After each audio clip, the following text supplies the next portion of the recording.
Colosenses capítulo 1. Este estudio lo titulamos Llenos del conocimiento de la voluntad de Dios. Así es de que, pues bueno, ¿por qué este título?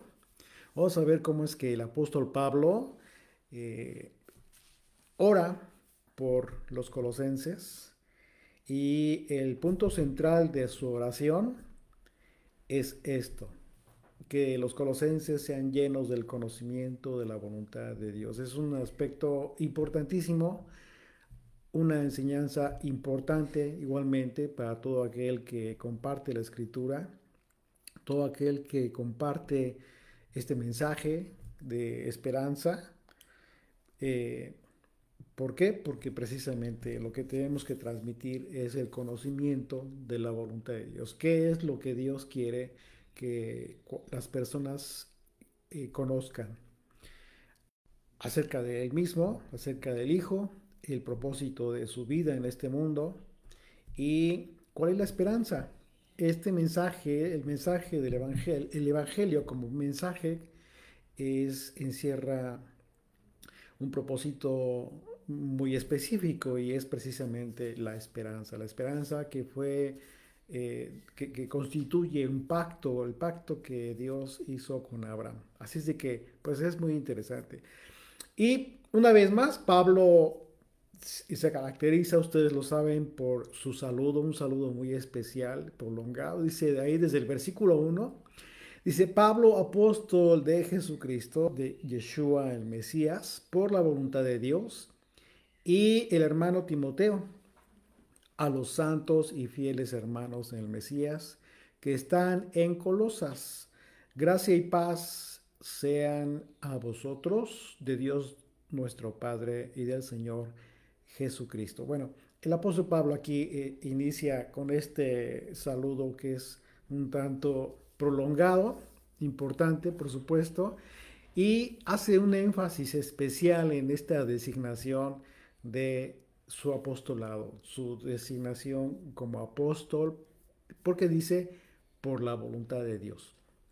Esto es un aspecto muy importante para hacer notar justo en estos días en que el apóstol Pablo eh, aclara que no es un mensajero que ejerce un ministerio por la capacidad, por una capacidad personal que por supuesto él tenía y que era reconocida en su momento, pero él dice: no, no tiene que ver con mi capacidad, no soy apóstol por mi capacidad.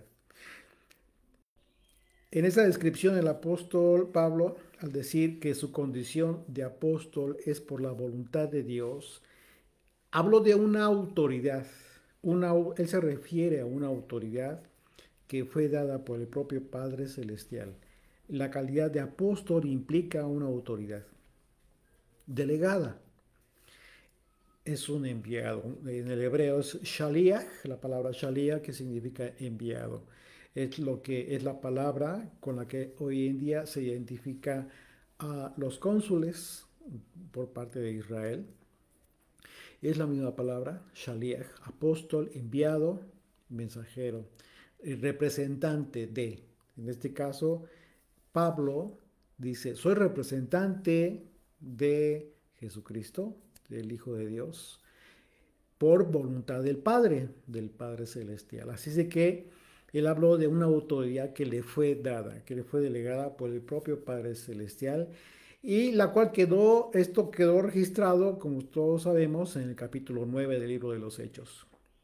Un saludo que en este saludo, pues por supuesto, incluye a Timoteo, que aunque él no era apóstol, eh, no por eso significa que era menos importante. Al contrario, Pablo le brinda el honor y toda la relevancia de su servicio a Timoteo, independientemente del gran afecto que siempre sintió por Timoteo, y lo expresa de manera libre en sus cartas, un afecto importante, fraternal. Y en ese saludo Pablo desea a los colosenses gracia y paz, un aspecto del que ya hemos hablado anteriormente, que de acuerdo a la definición etimológica de gracia, pues tiene que ver con la palabra griega charis, y que se define como la influencia divina sobre el corazón y su reflejo en la vida. Es decir, el Espíritu de Dios genera una reacción en las personas, en el corazón, en su espíritu, y como consecuencia hay algún cambio, una reacción en sus vidas. Esto es lo maravilloso, es lo más importante. Por esa razón es muy importante cuando Pablo habla de la gracia. ¿Sí? ¿Por qué? Porque esto que tú y yo recibimos, pues es un favor. Normalmente se dice, bueno, ¿qué es la gracia? Se entiende como un favor inmerecido. Ok, pues es correcto, sí, pero ¿por qué? ¿Cómo opera ese favor? ¿De dónde viene? ¿Cómo es que Dios genera este favor en la persona? Por eso analizamos un poquito más en ese sentido y entendemos, de acuerdo a la definición etimológica, que es una influencia divina. Es algo que no viene de ti mismo, como una capacidad o una intención en el corazón, etcétera, algo que tú quieras. Realmente no es así. No surte efectos de esa manera por más que quieras. No es por mucho que te esfuerces. Porque ciertamente te esforzarás y lograrás tu propósito en algún tiempo, pero no es permanente. El cambio permanente en tu vida tiene que ver con algo que hace Dios a través de su espíritu a tu vida, a tu corazón, y esta influencia permanece mientras tú permanezcas fiel. Esta es la mecánica, como opera la gracia de Dios en todo aquel que cree en el Señor. Y la gracia es un elemento que por consecuencia natural trae la paz en las personas, a cualquiera que recibe este favor de Dios para la restauración de sus vidas. Finalmente, ese es el propósito, por eso es un favor, por eso es un favor inmerecido quizás. ¿Por qué inmerecido?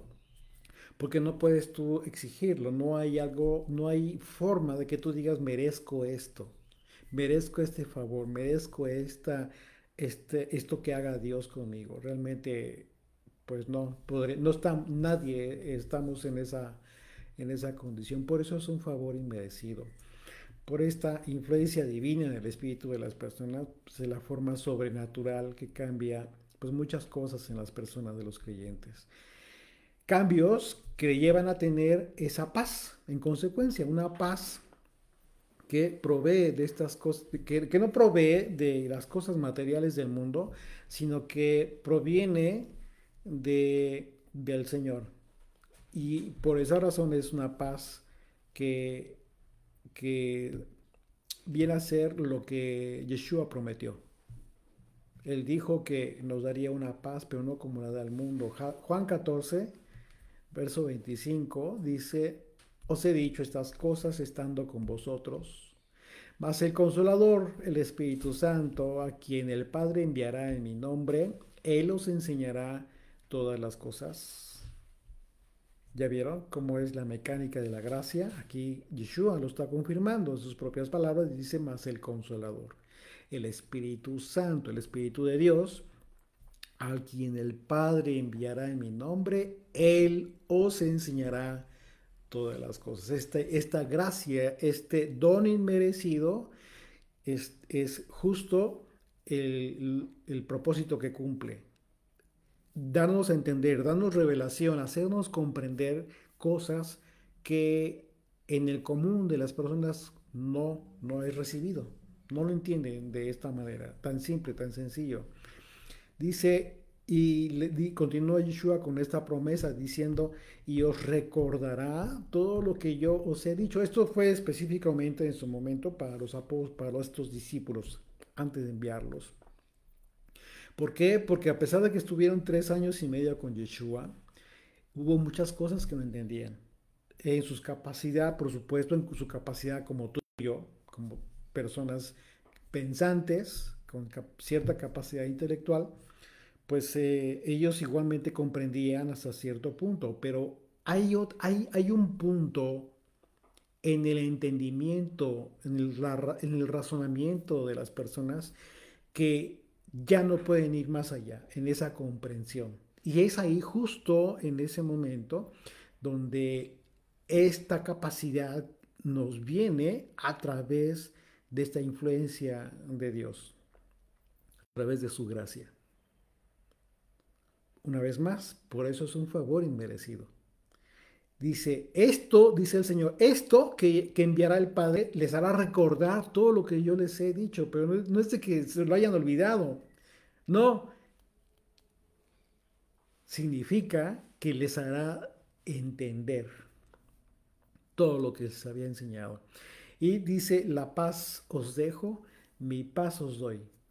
En consecuencia, conforme, ¿por qué? Porque van a entender todas aquellas cosas que les iba a dar a generar esta paz. Ya no iban a estar con esta, sobre todo de aquel tiempo, imagínate, los apóstoles entendiendo que pues ya había venido el Mesías y de acuerdo a muchas profecías, pues ya era el tiempo de la liberación, pero ellos lo entendían en un aspecto diferente, aquí en el mundo.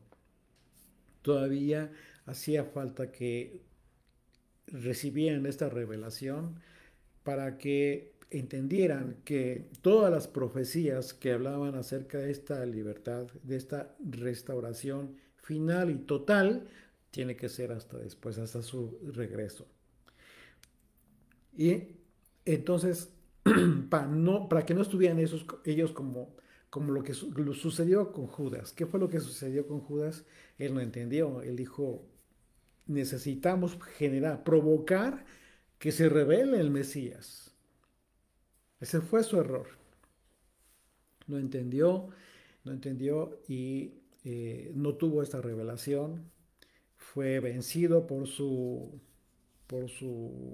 pecado y finalmente esta es la gran diferencia, que esta promesa de esta paz, que iba a generar el Espíritu de Dios en ellos, en los apóstoles, les iba a dar esta paz sobrenatural.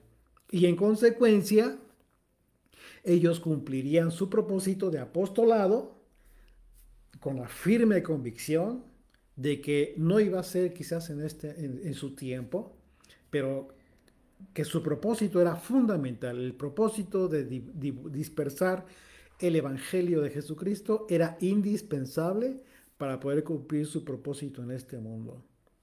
Y entonces obtener la, la recompensa que el Señor les había prometido.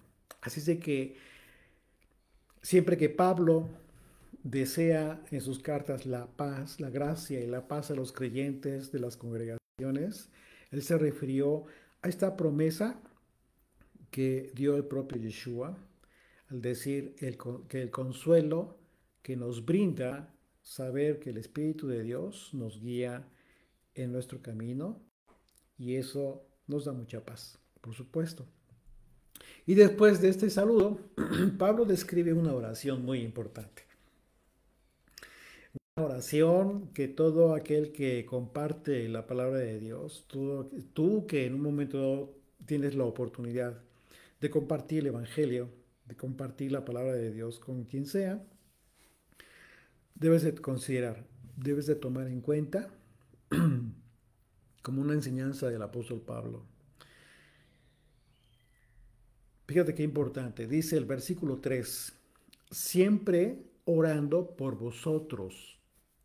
Damos gracias a Dios, Padre de nuestro Señor Jesucristo. Fíjate qué importante es esto porque esto es un aspecto que vale la pena resaltar en esta actitud de Pablo, porque como lo referimos en el comentario de la introducción de esta carta, Pablo no fundó esta iglesia de Colosas. ¿Esto qué significa? Que no los conocía. No los conocía personalmente. Y como consecuencia no conocía a los hermanos de esta congregación de Colosas. Y esto significa que Pablo oraba constantemente por todas aquellas personas que creían y que buscaban conocer al Mesías y a la fe del Dios de Israel. Así de que esto es una enseñanza hermosa para todo aquel que comparte el Evangelio, sobre todo aquellos líderes de grandes ministerios, grandes congregaciones. ¿Por qué? Porque siempre hay que dar gracias a Dios por todas las personas que creen en el Señor y que aún buscan conocerle, sin importar que no las conozcamos, ¿sí? Que no se conozcan o que no pertenezcan al tu ministerio. Y esto es un tema súper importante hoy día, porque ¿dónde está el Israel de Dios? Está en la dispersión de las naciones. Sería absurdo que el pueblo de Dios, el Israel de Dios, solamente se encuentre en la congregación que unos o determinadas personas están dirigiendo. Pero lejos, lejos, en ocasiones lo triste, la desgracia, es que, y lo que representa justo lo contrario a lo que estaba haciendo aquí Pablo, es que muchas veces como que están muy dadas las personas a como que cerrar filas, ¿no? Cerrar filas y decir, no, pues aquí tenemos estas reglas y los que quieran y los que no, pues tienen la puerta abierta. O sea, adoptan los líderes una actitud de como de Control. control, como de membresía, como si fueran exclusivos de no sé qué cosa. Y esta es un terrible, una tragedia, es una tragedia literal. ¿Por qué? Porque están echando por la borda el propósito más importante del servicio, del ministerio. ¿Por qué? Pablo lo entendía perfectamente. Imagínate él en la cárcel, orando por personas que no conocían, pero orando de esta manera tan importante. Y no era cualquier oración. Fíjate qué importante oración. Dice el verso 4: habiendo oído de vuestra fe en el Mesías Yeshua y del amor que tenéis a todos los santos. Es decir, Pablo enfoca su oración, su petición a Dios, específicamente por los colosenses, porque están manifestando una obediencia, una fidelidad al Mesías, es decir, a sus enseñanzas, pero también al mismo tiempo están manifestando en consecuencia el amor, un amor hacia los santos, dice aquí la escritura. La fe, desde su concepto etimológico como fe, tiene que ver con fidelidad. Así es de que cuando hablamos de la fe en Yeshua, nos referimos propiamente a la fidelidad al Mesías, al Hijo de Dios. Y en estas circunstancias debemos enfocar nuestra fidelidad a las enseñanzas de Él, del Mesías. En ese sentido es tu fidelidad. Ahora bien, las enseñanzas de Yeshua a las que debemos mantenerlos fieles no deben constituir un conocimiento que permanezca en el acervo cultural solamente, sino que cuando las escrituras hablan de la fe en el Padre y en el Hijo, es una referencia a un conocimiento que es ejercido en nuestra vida cotidiana. Es decir, que vivimos conforme a las enseñanzas de Moisés y a las enseñanzas de Yeshua, que se prescriben para quien se considera pueblo de Dios. Por ejemplo, vamos a poner un ejemplo.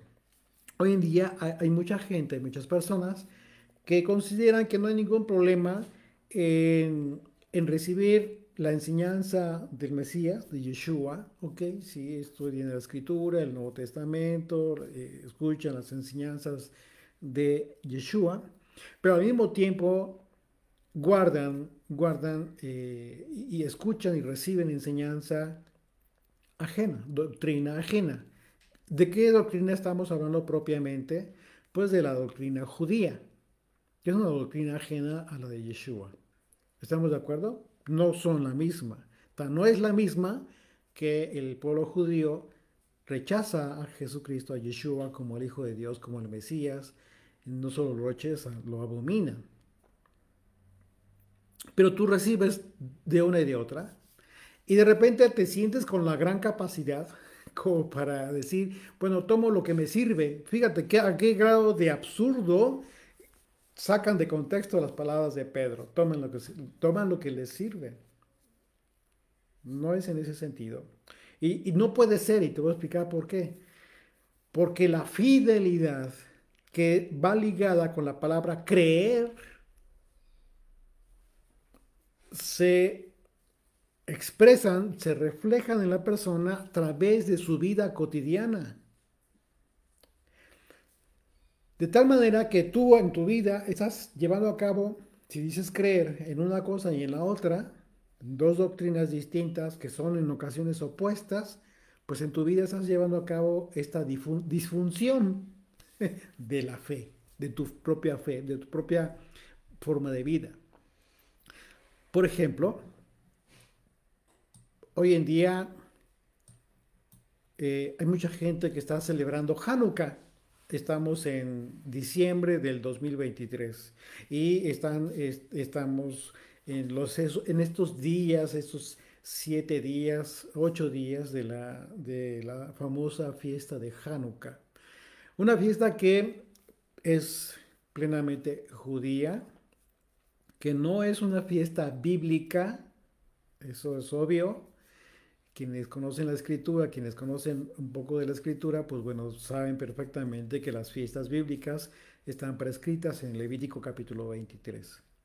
Pero con tal de seguir esa doctrina, esa enseñanza, lo que han hecho estas personas es una mezcla, un sincretismo religioso al final de cuentas. ¿Qué es un sincretismo? Es eso, es una mezcla de una y otra fe. Y han hecho un pequeño monstruo de que lo único que les está generando es una aversión que ni ustedes mismos en un momento dado están considerando que les hace daño a su fe y que en eso no hay fidelidad. O sea, quien tiene elemental, la más elemental idea del concepto de fiel, de ser fidelidad, de la fidelidad, pues van a entender que no hay fidelidad a la fe, a la doctrina de Jesucristo. Y sin embargo reciben todo eso. Tan es así que llegan al absurdo de decir que tiene que estar relacionado con la luz que vino al mundo. Imagínate qué absurdo, qué grotesco cuando Yeshua habló de Él como la luz del mundo. Y que en un momento dado tú puedes ser la luz del mundo, pero de repente ya hoy en día la gente adjudica esta, este concepto espiritual al tema de la luz de la Hanukkah, las luces de Hanukkah, que tienen cada día, incluso tienen cada encendido de vela, cada día tienen un significado. El hecho de que conozcamos todo aquello no significa que profesemos esa fe, ni que sigamos esas enseñanzas, ni que lo practiquemos, por supuesto que no. Nosotros no practicamos nada de eso. Eso no es bíblico y no ayuda, no abona en absolutamente nada a nuestra fe, sino que te distrae absolutamente. Y que viene a ser una fiesta pagana más, como la que tanto critican hoy en día los que sí celebran Hanukkah, pero dicen que ya no celebran Navidad. Perdóname, pero estás en la misma. Estás en la misma. Y no significa que por el hecho de que sea una fiesta judía, pues no sea una fiesta pagana. Es una fiesta pagana que tiene que ver con idolatría. Si ya entendiste el origen del concepto real de idolatría. ¿Por qué? Porque nace la idolatría con todo aquel que cree en sí mismo, en todas las cosas que se inventa, que se crea, ¿sí? Antes que poner en primer lugar la fe en el Señor, en el Creador. independientemente del aspecto histórico, que es aberrante, tiene que ver con muerte, con asesinatos, ¿sí? Y con una usurpación, la fiesta de Hanukkah, en realidad. Que encima de todo, dice la escritura, por mandamiento, que las fiestas bíblicas tendrían que celebrarse desde entonces, desde que se fue establecido, en sus tiempos, dice la escritura, cuando resulta que Hanukkah nace como una fiesta a destiempo de la fiesta de tabernáculos, porque no pudieron celebrar en su tiempo por el tema de la guerra de aquel entonces. Yo les invito a que lean el aspecto histórico. Hay un comentario muy importante en una conferencia que vino a dar a la Ciudad de México un judío historiador muy importante como historiador, que, y es judío precisamente, y que habla precisamente de la fiesta de Hanukkah. Y describe la fiesta de Hanukkah como una matanza, como un día, una fecha en la que debería de celebrarse la matanza de los sacerdotes originales en el templo, por causa de la usurpación. Pero bueno, como un breve paréntesis, de eso estamos hablando. ¿Por qué? Porque estamos hablando de la fidelidad. Pablo está hablando, una vez más, voy a leer lo que dice el verso 4. Habiendo oído de vuestra fe, de vuestra fidelidad al Mesías Yeshua y del amor que tenéis a todos los santos. Entonces, cuando habla de fe, Pablo está hablando de todos aquellos que se mantienen fieles en honestidad, ¿sí? A las enseñanzas de Yeshua, a la doctrina de Yeshua.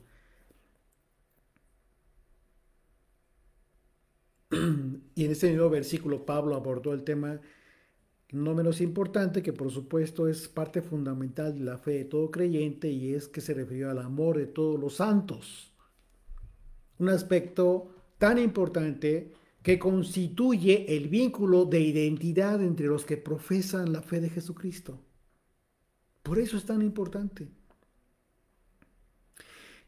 Este amor por los santos del que habló Pablo debe ser identificado como el elemento indiscutiblemente que nos identifica como creyentes en la fe. Porque sería muy difícil que Pablo hubiera referido al amor entre los creyentes, entre los santos, fíjate bien, hablando de las personas que creen en Yeshua como el Hijo de Dios y personas que desprecian aún en nuestros días al autor de la salvación. ¿Crees tú que en aquel entonces Pablo se refirió a los colosenses como que aman a los santos, refiriéndose que amaban a aquellos que lo estaban persiguiendo y que querían matarlo? Y que blasfemaban en contra del Espíritu de Dios, como sucedió con Yeshua. ¿Son ellos los santos de los que está hablando también? La respuesta atiende a tu lógica. El apóstol Juan, a quien se le conoce como el apóstol del amor, nos advirtió de esta gran diferencia. Una diferencia antagónica con la cual todo aquel que asegura ser de la fe de Jesucristo debería tener mucho cuidado a fin de distinguir quiénes son los santos a los que se refirió el apóstol Pablo en sus cartas, y diferenciarlos de quienes no lo son. Acompáñame en tu Biblia a la segunda carta de Juan, capítulo 1. Por favor, en tu Biblia, segunda carta de Juan, capítulo 1, ahí a partir del verso 8. Fíjate lo que escribió este apóstol, el apóstol Juan, a quien en su momento se le conoció como el apóstol del amor, nada más y nada menos. Fíjate cómo escribió en este tema. Dice, mirad por vosotros mismos. O sea, tengan cuidado de ustedes mismos, para que no perdáis el fruto de vuestro trabajo. ¿Cuál sería el fruto de un trabajo, del trabajo de un creyente? Bueno, recuerda que empezamos con un cierto conocimiento, quizás nulo o casi nulo desde un principio, y vamos avanzando conforme pasa el tiempo. Y llega un momento en que podremos considerar que estamos conociendo un poco más cada día al Señor. Eso es un trabajo, y a eso se refirió Juan. Dice, pero ¿lo puedes perder? Claro que sí, puedes perder todo aquel trabajo que hayas tenido, incluso acumulado en algunos años. Dice, tengan cuidado de ustedes mismos para que no pierdan el fruto de su trabajo, sino que recibáis el galardón completo. Verso 9, cualquiera que se extravía y no persevera en la doctrina del Mesías, no tiene a Dios. El que persevera en la doctrina del Mesías, ese sí tiene al Padre y al Hijo. Si alguno viene a vosotros, fíjate bien lo que dice, y con esto Juan está queriendo decir, todo aquel que te hable, que te quiera enseñar, que te quiera compartir un mensaje, dice, si alguno viene a vosotros y no trae esta doctrina, no le recibáis en casa, ni le digáis bienvenido. Fíjate a qué grado llega. Dice, porque el que le dice bienvenido participa de sus malas obras. ¿De quién crees que estaba hablando? Pues había mucha gente en ese tiempo que estaba hablando, enseñando, queriendo pervertir, confundir a los creyentes. Por supuesto, no solamente Pablo, todos los apóstoles manifestaron esta gran preocupación, como hoy en día. Hoy en día vemos quienes nos está preocupando mucho, que cada vez vemos a más personas adhiriéndose a todo este sincretismo religioso, aberrante y vergonzoso. ¿Cómo es posible? ¿Cómo es posible que después de haber conocido, de haber recibido este favor, la gracia del Señor, que haber dicho de tu propia boca que amas al Señor, ahora de repente ya te vemos celebrando las fiestas paganas del judaísmo? Ahorita es Hanukkah, en el año que entra viene Purim, otro carnaval, un carnaval grotesco, absurdo, que no tiene nada que ver. Y sin embargo, también lo relacionan de forma fraudulenta y vergonzosa con el mensaje de la palabra, con lo que debería de mantenerse puro para ti.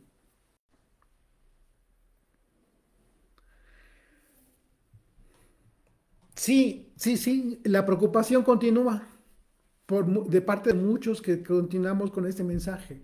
Pablo en su momento, Juan, y continúa, y hay mucha gente, muchas personas que comparten la escritura y que están preocupados por este tema. Pero bueno, lo único que podemos hacer es continuar percibiendo. En amor, por supuesto, pero contundentemente, como lo hizo Juan. Y muchos pueden decir, ah, no, pues qué duro, ¿no? Perdóname, pero acabo de leerte lo que escribió Juan en su segunda carta. A esos que no traen esa doctrina, a la doctrina de Jesucristo, la doctrina pura del Mesías, del Hijo de Dios, no le recibas, ni siquiera le digas bienvenido en tu casa. Y con esto quiere decir muchísimo, como lo quieras interpretar, no recibas esa enseñanza para tu familia, no lleves esta contaminación a tu familia, a tus hijos, lo vas a perjudicar. Las palabras contundentes del apóstol Juan, del llamado el apóstol del amor, nos advierten que es nuestra responsabilidad identificar a quienes verdaderamente son los santos de la fe, de estos por los que oró Pablo, ¿sí? Y de quienes no lo son. Identificarlos. Lo lamentable hoy en día es que los creyentes no saben hacer esta distinción o no les importa y son capaces de recibir enseñanza de cualquiera, incluso del que no lleva la doctrina del Hijo de Dios, sino que usando un camuflaje, en realidad han propagado en las mismas casas de los santos una doctrina que no es la del Mesías, como lo describe el apóstol Juan en este pasaje que acabamos de leer, sino que comparten a los creyentes enseñanzas ajenas totalmente a la doctrina del Mesías. Ese era el temor en sus cartas del apóstol Pablo, el mensaje de los engañadores que han tenido como propósito servir al espíritu del anticristo.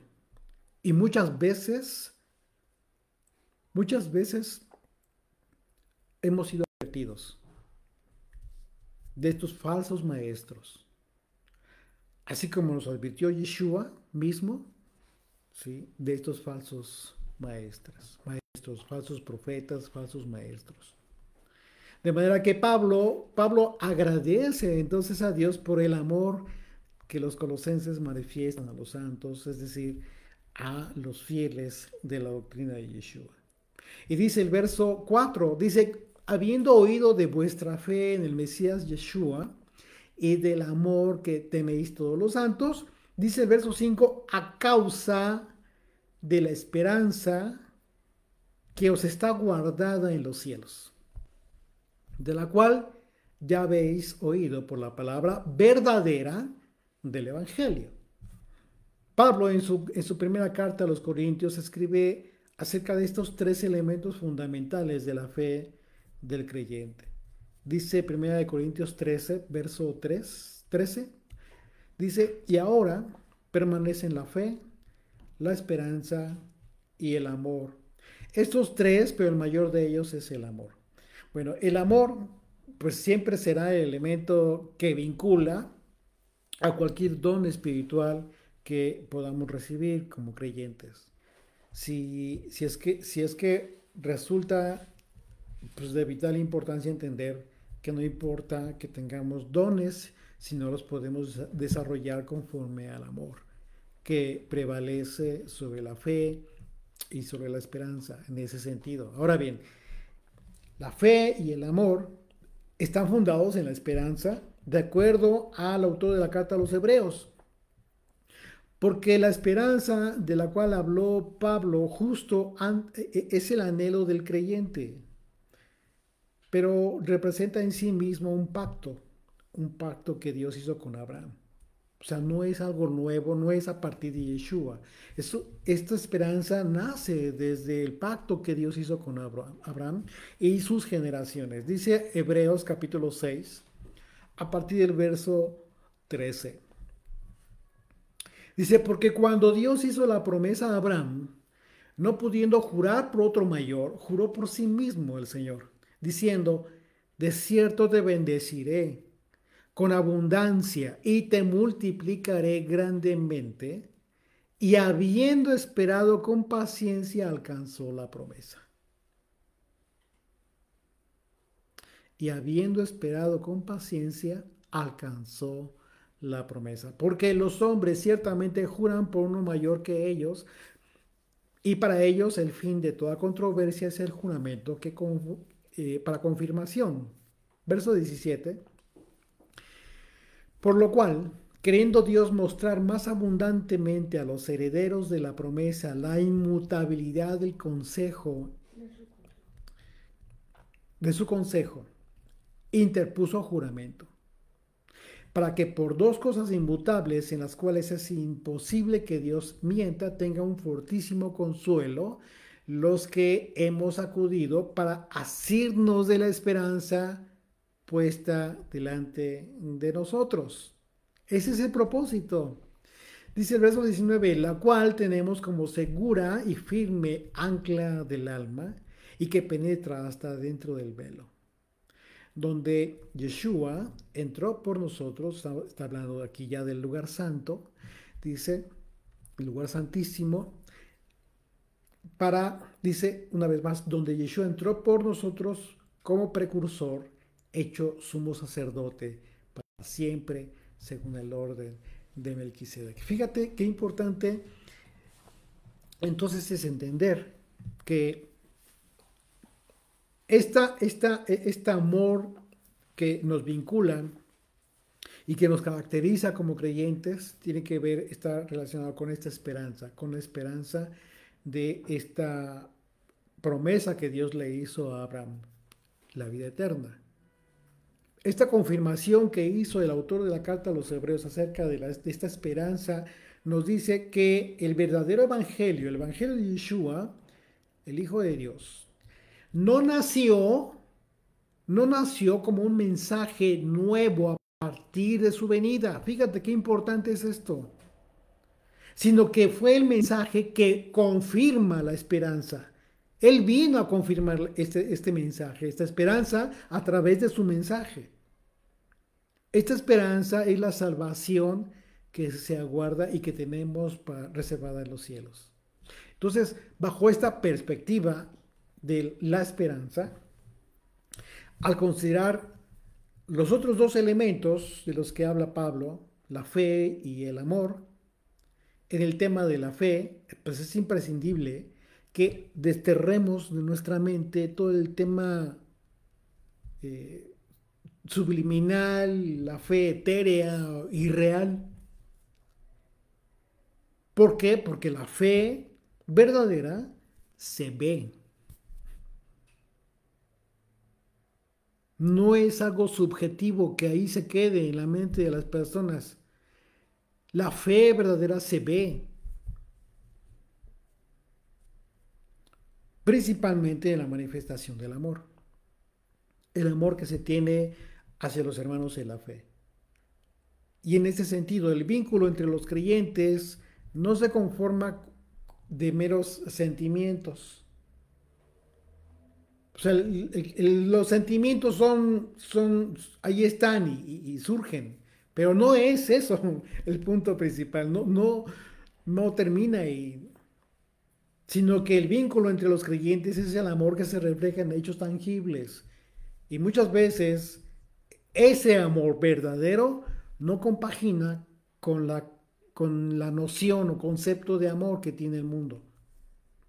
Pues es que si me dices, si tú me exhortas y me haces sentir que estoy mal, pues entonces no sientes amor por mí.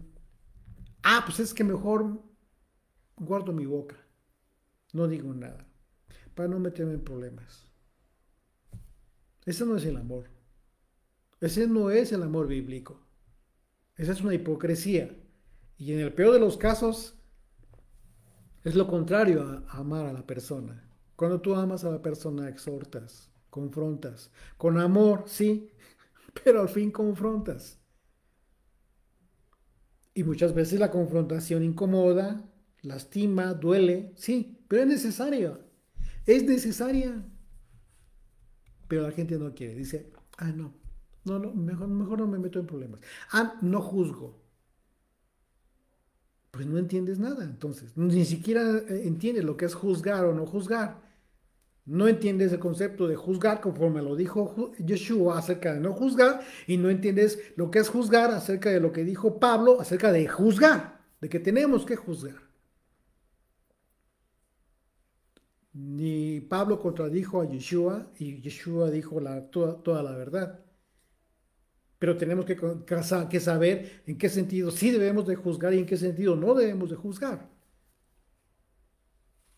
Pero el juicio, juzgar, confrontar, tiene que ver necesariamente con amor, por supuesto, con el amor bíblico, de apercibimiento, de ten cuidado, mira, te pido que no hagas aquello. Continuamos, regresamos ahí, verso 6, Colosenses 1, dice, y que ha llegado hasta vosotros, así como a todo el mundo, y lleva fruto. Estamos del Evangelio.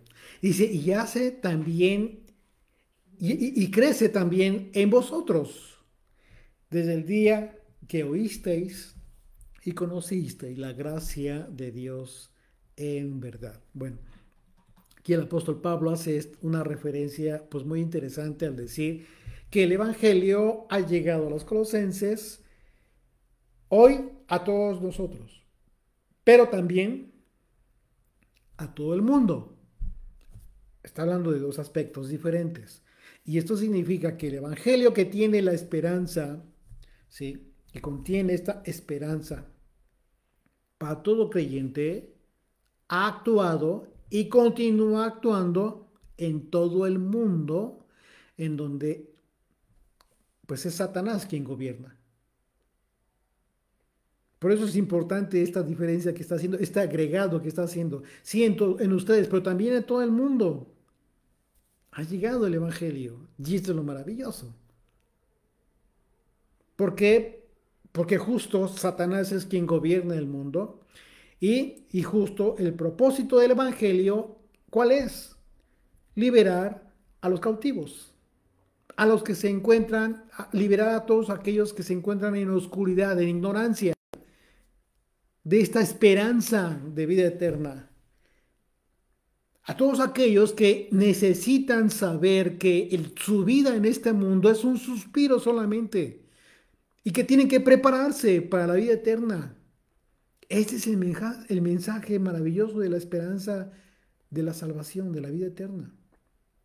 Todo aquel que piensa que su vida solamente son unos años en este mundo y que tiene que hacer todo lo posible por ser feliz, vive en la oscuridad, vive en cautiverio, vive cautivo de los placeres del mundo, de los designios del mundo, precisamente por eso, porque dice, bueno, pues es que tengo que aprovechar porque no hay más. Eso es una gran mentira que se ha difundido y a Satanás le conviene que te mantengas ignorante de la gran verdad. ¿Cuál es esa gran verdad? Que después de nuestro tiempo en este mundo está la promesa de la vida eterna. Y lo que tenemos que hacer es encaminarnos, es prepararnos para ese tiempo. Mientras continúes viendo cada mañana, cada amanecer, es una nueva oportunidad para continuar preparándote hacia ese tiempo.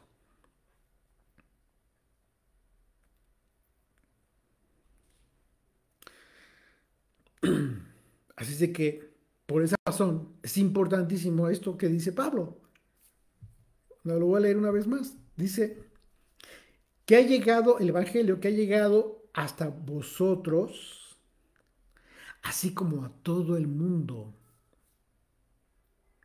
Y lleva fruto y crece también en vosotros desde el día que oíste y conociste la gracia del Dios, del Señor, en verdad. Así es que, en este sentido, de este gran evento en el que el Evangelio está difundiéndose por todo el mundo con ese gran propósito, el Evangelio no es un mensaje solo para el no creyente, ¿sí? Es decir, a todos aquellos que están en el mundo o para las personas que no conocen de Dios, sino que es un mensaje muy importante para que tiene el propósito de que los creyentes, tú que ya conoces, que ya crees en el Señor, crezcas en tu fe y lleves fruto. Ok, ya estás. Ya dices, tú soy pueblo del Señor, estoy firmemente comprometido, tengo la convicción, quiero obedecerle al Señor. Qué bien. Bueno, tienes que crecer en tu fe. No te distraigas con doctrinas y fe ajena, sino que concéntrate en la fe del Señor, del Mesías. Haz crecer tu fe, fortalece tu fe y lleva fruto. Ese es el propósito del Evangelio. Y una vez más, Pablo se refiere a la gracia como el elemento indispensable que hace que los creyentes crezcan y den fruto precisamente. Una vez más, regresamos como al principio, ¿no? Les estaba yo comentando, no tiene que ver con tu capacidad, de qué quieres y te esfuerzas y... Sí, te esfuerzas, tienes que esforzarte, claro que sí, pero el resultado no va a ser por tu esfuerzo, no va a ser por tus capacidades, sino por la voluntad de Dios. Y por eso es fundamental, importantísimo, que conozcas el conocimiento de la voluntad de Dios, que llegues al conocimiento de la voluntad de Dios, que seas lleno del conocimiento de la voluntad de Dios. Así es que el Evangelio lleva mucho fruto. Ese fruto es justo lo que como creyentes debemos producir. Mucho fruto por cuanto que la influencia del Espíritu de Dios, que es su gracia, nos está formando en este nuevo carácter que permite que nuestro fruto sea lo que espera Yeshua de nosotros. Por cuanto que permanecemos en Él. Pero tienes que permanecer en Él. Tienes que recibir de Él la savia, no contaminada. Tienes que permanecer en Él para recibir todo aquello que no tiene levadura. Yeshua le dijo a sus discípulos, hablando dice, absténganse de recibir la levadura.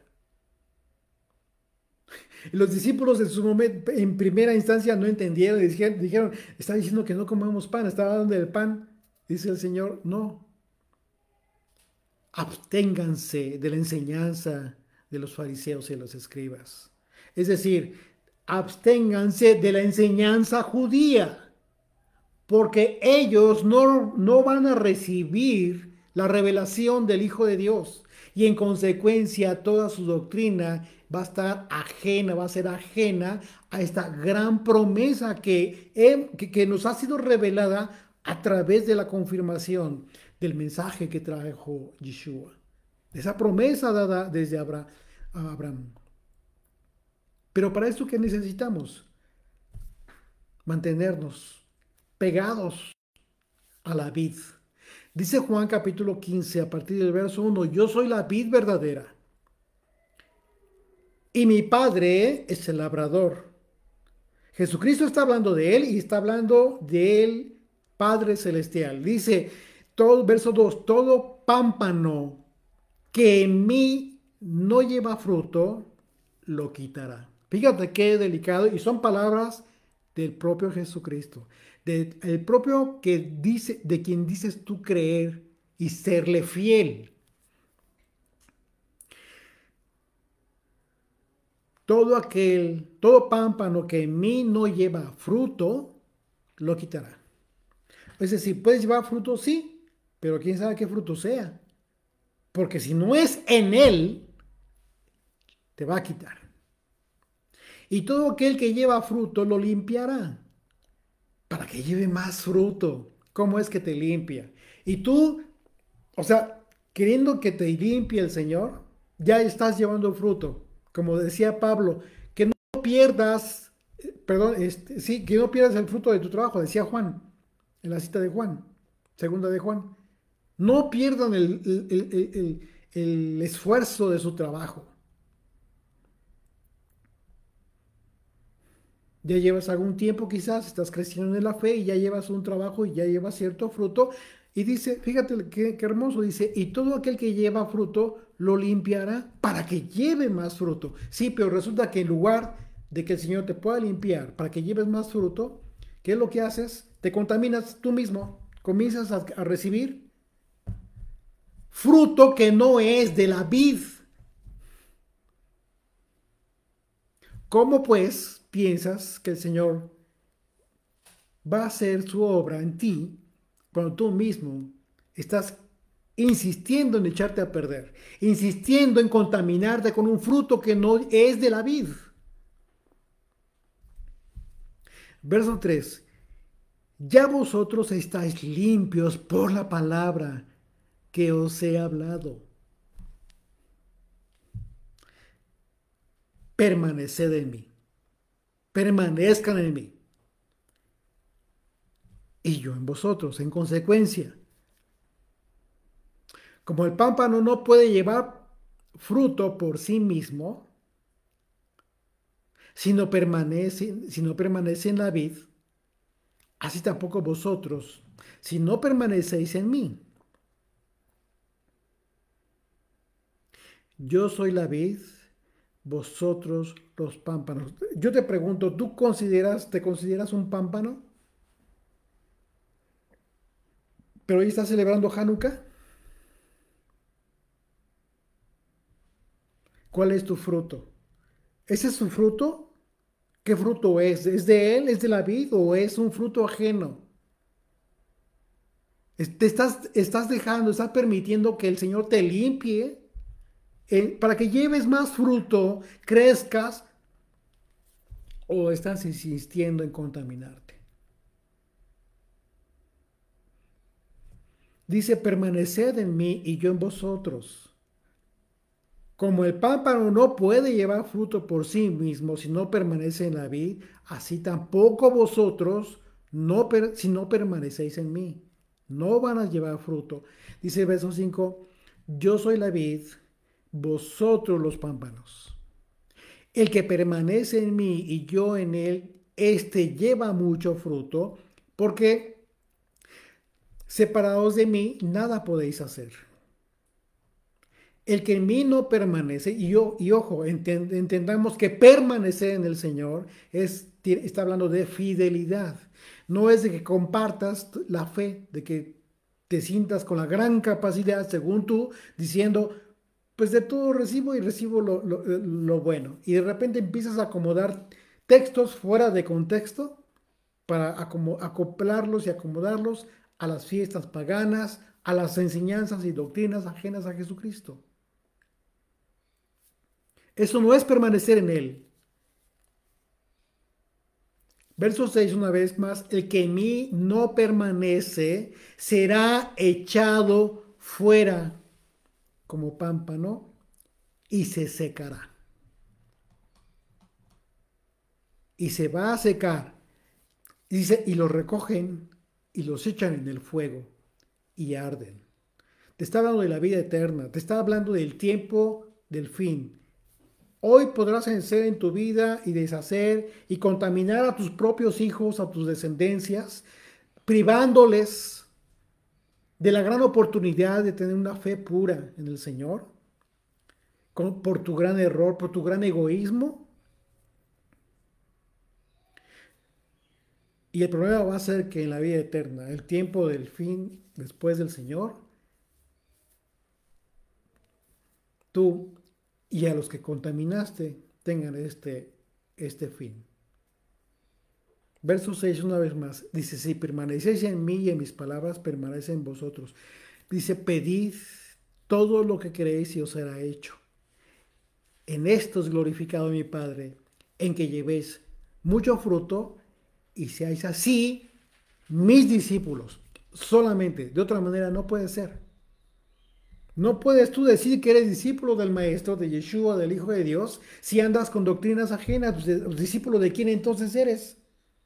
Ah, de Yeshua, pero también de aquellos que lo aborrecen, de aquellos que lo blasfeman, de aquellos que lo ofenden.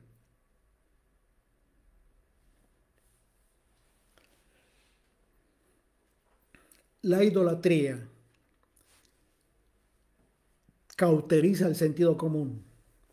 Y lo que hoy tú puedes ver como algo lógico, decir, ¿cómo es posible que de repente haya gente así? Bueno, porque tienes todavía el sentido común, gracias a Dios, pero hay gente que ya no lo tiene.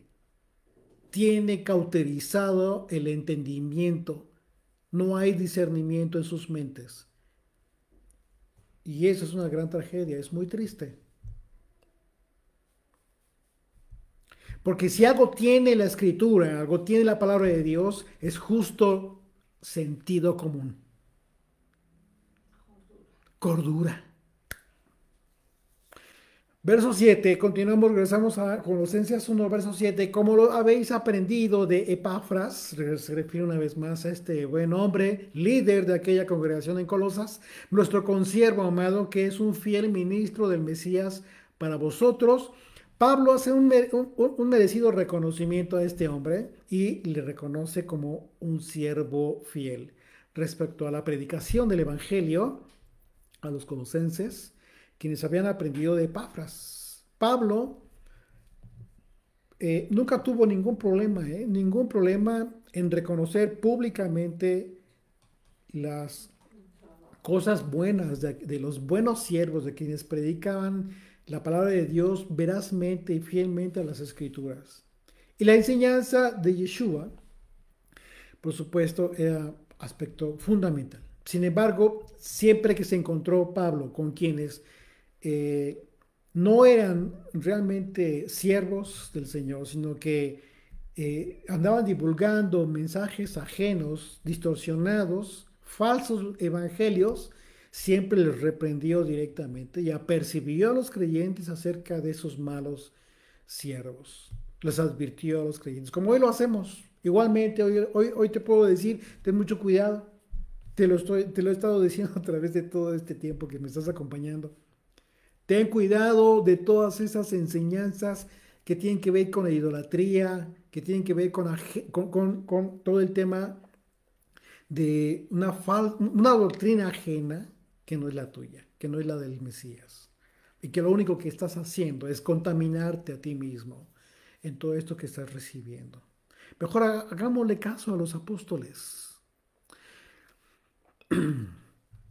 Dice verso 8, quien también os ha declarado vuestro amor en el Espíritu. Esto es lo que hizo Epafras. Una vez más, Pablo refiere el amor de los colosenses que tenían por Pablo, un amor que le fue declarado por Epafras. Dice el verso 9, por lo cual, también nosotros, desde el día que lo oímos, no cesamos de orar por vosotros, fíjate bien, y de pedir que seáis llenos del conocimiento de la voluntad en toda sabiduría e inteligencia espiritual. Wow. Qué oración tan importante y hermosa de Pablo. Qué petición tan hermosa. Una vez más, por lo cual también vosotros, desde el día que lo oímos, no cesamos de orar por vosotros y de pedir que seáis llenos del conocimiento de la voluntad en toda sabiduría e inteligencia espiritual. Subraya, por favor, en tu Biblia, inteligencia espiritual. No es inteligencia artificial, como hoy en día está muy fuerte el tema, sino inteligencia espiritual. Pablo y Timoteo supieron de este amor fraternal de los colosenses de parte de Epafras y la respuesta de Pablo fue esta oración hermosa por los colosenses, ¿sí? Y en esta oración de Pablo, él pide al Señor que los colosenses sean llenos del conocimiento de la voluntad del Padre. Es decir, Pablo no está hablando de un conocimiento que se basaba o que se basa solo en la capacidad intelectual de las personas, porque sabemos que hoy en día existen muchos creyentes que han leído la Biblia, ¿sí? De principio a fin, varias veces, y puede decirse que conocen de qué se trata la Biblia en general, de forma general, ¿ok? ¿Sí? Sin embargo, es interesante que Pablo se refiere a orar por los creyentes para que ellos sean llenos del conocimiento de la voluntad de Dios. Es decir, se refiere a un aspecto de plenitud en el conocimiento de la voluntad de Dios. Para ponerlo en perspectiva, ¿sí? Podemos afirmar que los líderes religiosos judíos en el tiempo del apóstol Pablo eran conocedores de las Escrituras. Sí, claro que sí, la conocían. La pregunta sería, ¿eran llenos del conocimiento de la voluntad de Dios? La respuesta, sin lugar a dudas, es que no.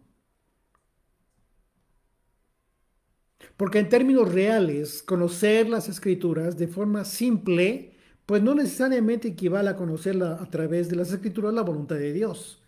El conocimiento de la voluntad de Dios es otro aspecto importante que no tiene que ver con simplemente conocer la Escritura como tal. Por eso es un libro especial, son libros especiales, los 66 libros de la Biblia. En ese sentido, la oración de Pablo es mucho más profunda si consideramos que lo que pedía a Dios, Pablo, no solo tenía que ver con la capacidad natural de las personas, sino que tenía que ver forzosamente con la intervención del Espíritu de Dios en las personas. Pablo estaba orando para que el Espíritu de Dios le revelara a los colosenses el propósito de su llamado a la vida eterna. Importante, por supuesto que sí, muy importante.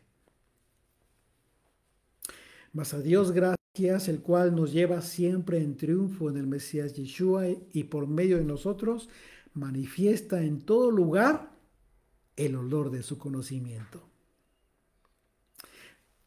¿Para qué? Porque para Dios somos olor del Mesías en los que se salvan. Y en los que se pierden, a esto ciertamente olor de muerte para muerte. Y aquellos, olor de vida para vida. Y para estas cosas, ¿quién es suficiente? Porque no somos como muchos que medran falsificando la palabra de Dios, sino que con sinceridad, como de parte de Dios y delante de Dios, hablamos en el Mesías. Amén. Señor bendito, gracias por este tiempo que nos has permitido compartir tu palabra, tu mensaje, Señor. Gracias por esta oportunidad de compartir con los hermanos de la fe, con los santos, los que son fieles, Señor, a el Evangelio, a el mensaje de Jesucristo, a tu promesa, Señor. Gracias, bendito Rey, por esta gran oportunidad y te rogamos, Señor, que estés con nosotros en este tiempo en el que muchos necesitan, Señor, saber de ti. Y por esa razón te rogamos una vez más, así como lo hizo Pablo, que todos aquellos que son fieles a ti continúen creciendo y dando fruto y sean llenos del conocimiento de tu voluntad, Señor. Te lo rogamos en el nombre de Yeshua. Amén.